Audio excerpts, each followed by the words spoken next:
Capítulo 1. Deus. Deus e o infinito. 1. Que é Deus? Deus é a inteligência suprema, causa primeira de todas as coisas. 2. Que se deve entender por infinito? O que não tem começo nem fim, o desconhecido. Tudo o que é desconhecido é infinito. 3. Poder-se-ia dizer que Deus é o infinito? Definição incompleta. Pobreza da linguagem dos homens, que é insuficiente para definir as coisas que estão acima de sua inteligência. Deus é infinito em suas perfeições, mas o infinito é uma abstração. Dizer que Deus é o infinito é tomar o atributo pela própria coisa e definir uma coisa que não é conhecida por uma coisa que também não o é. Provas da existência de Deus. 4. Onde se pode encontrar a prova da existência de Deus? Num axioma que aplicais às vossas ciências. Não há efeito sem causa. Procurai a causa de tudo o que não é obra do homem, e vossa razão vos responderá. Para crer em Deus, basta lançar os olhos sobre as obras da criação. O universo existe. Ele tem, pois, uma causa. Duvidar da existência de Deus seria negar que todo efeito tem uma causa, e adiantar que o nada pôde fazer alguma coisa. 5. Que consequência se pode tirar do sentimento intuitivo que todos os homens carregam em si mesmos da existência de Deus? Que Deus existe, porque de onde lhe viria esse sentimento se ele não repousasse sobre nada? É ainda uma consequência do princípio de que não há efeito sem causa. 6. O sentimento íntimo que temos em nós mesmos da existência de Deus não seria o fato da educação e o produto de ideias adquiridas? Se assim fosse, por que os vossos selvagens teriam esse sentimento? Se o sentimento da existência de um ser supremo não fosse senão o produto de um ensinamento, ele não seria universal. E não existiria, como as noções de ciência, senão naqueles que teriam podido receber esse ensinamento. 7. Poder-se-ia encontrar a causa primeira da formação das coisas nas propriedades íntimas da matéria? Mas então, qual seria a causa dessas propriedades? É preciso sempre uma causa primeira. Atribuir a formação primeira das coisas às propriedades íntimas da matéria seria tomar o efeito pela causa, porque essas propriedades são elas mesmas um efeito que deve ter uma causa. 8. Que pensar da opinião que atribui a formação primeira a uma combinação fortuita da matéria, isto é, ao acaso? Outro absurdo. Que homem de bom senso pode olhar o acaso como um ser inteligente? Aliás, que é o acaso? É nada. A harmonia que regula as atividades do universo revela combinações e fins determinados, e, por isso mesmo, revela força inteligente. Atribuir a formação primeira ao acaso seria um contrassenso, porque o acaso é cego e não pode produzir os efeitos da inteligência. Um acaso inteligente não seria mais o acaso. 9. Onde se vê, na causa primeira, uma inteligência suprema e superior a todas as inteligências? Tendes um provérbio que diz isto: pela obra se reconhece o artífice. Pois bem, olhai a obra e procurai o artífice. É o orgulho que engendra a incredulidade. O homem orgulhoso não vê nada acima dele, e é por isso que ele se chama de espírito forte. Pobre ser que um sopro de Deus pode abater.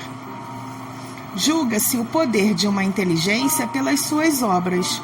Nenhum ser humano, não podendo criar o que produz a natureza, a causa primeira, pois é uma inteligência superior à humanidade. Quaisquer que sejam os prodígios realizados pela inteligência humana, essa inteligência tem, ela mesma, uma causa, e quanto mais o que ela realiza é grande, mais a causa primeira deve ser grande. Esta inteligência é a causa primeira de todas as coisas, qualquer que seja o nome sob o qual o homem a designe. Atributos da divindade. 10. O homem pode compreender a natureza íntima de Deus? Não, é um sentido que lhe falta. 11. Um dia será dado ao homem compreender o mistério da divindade? Quando seu espírito não estiver mais obscurecido pela matéria e, pela sua perfeição, estiver próximo dele, então ele o verá e o compreenderá. A inferioridade das faculdades do homem não lhe permite compreender a natureza íntima de Deus. Na infância da humanidade, o homem o confunde frequentemente com a criatura, da qual lhe atribui as imperfeições. Mas, à medida que o senso moral se desenvolve nele, seu pensamento penetra melhor o fundo das coisas, e dele faz uma ideia mais justa e mais conforme à sã razão, embora sempre incompleta. 12. Se não podemos compreender a natureza íntima de Deus, podemos ter uma ideia de algumas de suas perfeições? Sim, de algumas. O homem as compreende melhor à medida que se eleva acima da matéria. Ele as entrevê pelo pensamento. 13. Quando dizemos que Deus é eterno, infinito, imutável, imaterial, único, todo-poderoso, soberanamente justo e bom, não temos uma ideia completa dos seus atributos? Do vosso ponto de vista, sim, porque credes tudo abraçar. Mas sabei bem que há coisas acima da inteligência do homem mais inteligente, e para as quais vossa linguagem limitada às vossas ideias e às vossas sensações não tem a expressão adequada. A razão vos diz, com efeito, que Deus deve ter essas perfeições no supremo grau, porque se o tivesse uma só de menos, ou não fosse de um grau infinito, ele não seria superior a tudo, e por conseguinte não seria Deus. Por estar acima de todas as coisas, Deus não deve suportar nenhuma vicissitude e não ter nenhuma das imperfeições que a imaginação pode conceber. Deus é eterno. Se ele tivesse tido um começo, teria saído do nada, ou teria sido criado ele mesmo por um ser anterior. É assim que, de degrau em degrau, remontamos ao infinito e à eternidade. É imutável. Se estivesse sujeito às mudanças, as leis que regem o universo não teriam nenhuma estabilidade. É imaterial, quer dizer, sua natureza difere de tudo o que chamamos matéria. De outro modo, ele não seria imutável, porque estaria sujeito às transformações da matéria. É único. Se houvesse vários deuses, não haveria unidade de vistas nem unidade de poder no ordenamento do universo. É todo-poderoso, porque é único.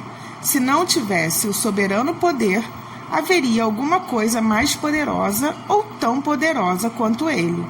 Não teria feito todas as coisas, e as que não tivesse feito seriam obras de um outro Deus. É soberanamente justo e bom. A sabedoria providencial das leis divinas se revela nas menores coisas, como nas maiores, e essa sabedoria não permite duvidar da sua justiça nem da sua bondade. Panteísmo. 14. Deus é um ser distinto, ou seria, segundo a opinião de alguns, o resultante de todas as forças e de todas as inteligências do universo reunidas. Se o fora assim, Deus não seria, porque seria o efeito e não a causa. Ele não pode ser ao mesmo tempo um e outra. Deus existe, não o podeis duvidar, é o essencial. Crede-me, não vades além. Não vos percais num labirinto de onde não podereis sair. Isso não vos tornaria melhores, mas talvez um pouco mais orgulhosos, porque acreditaríeis saber o que na realidade nada saberíeis. Deixai, pois, de lado todos esses sistemas. Tendes muitas coisas que vos tocam mais diretamente, a começar por vós mesmos. Estudai as vossas próprias imperfeições, a fim de vos desembaraçar delas. Isto vos será mais útil do que querer penetrar o que é impenetrável. 15. Que pensar da opinião segundo a qual todos os corpos da natureza, todos os seres, todos os globos do universo seriam partes da divindade e constituiriam, pelo seu conjunto, a própria divindade, ou seja, da doutrina panteísta. O homem, não podendo se fazer Deus, quer ao menos ser uma parte dele. 16. Aqueles que professam essa doutrina pretendem nela encontrar a demonstração de alguns atributos de Deus. Os mundos sendo infinitos, Deus é, por isso mesmo, infinito. O vazio ou nada não estando em nenhuma parte, Deus está por toda parte. Deus estando por toda parte, uma vez que tudo é parte integrante de Deus, ele dá a todos os fenômenos da natureza uma razão de ser inteligente. Que se pode opor a esse raciocínio? A razão. Refleti maduramente e não vos será difícil reconhecer-lhe o absurdo. Esta doutrina faz de Deus um ser material, que, embora dotado de uma inteligência suprema, seria em grande, somos em pequeno. Ora, a matéria se transformando sem cessar, se o fosse assim, Deus não teria nenhuma estabilidade e estaria sujeito a todas as vicissitudes, a todas as necessidades, mesmo da humanidade. Faltar-lhe-ia um dos atributos essenciais da divindade, a imutabilidade. As propriedades da matéria não podem se aliar à ideia de Deus sem o rebaixar em nosso pensamento, e todas as sutilezas do sofisma não chegariam para resolver o problema de sua natureza íntima. Não sabemos tudo o que ele é, mas sabemos o que ele não pode deixar de ser. E esse sistema está em contradição com as suas propriedades mais essenciais. Ele confunde o Criador com a criatura, absolutamente como se quisesse que uma máquina engenhosa fosse uma parte integrante do mecânico que a concebeu. A inteligência de Deus se revela em suas obras, como a de um pintor em seu quadro. Mas as obras de Deus não são mais o próprio Deus que o quadro, não é o pintor que o concebeu e executou.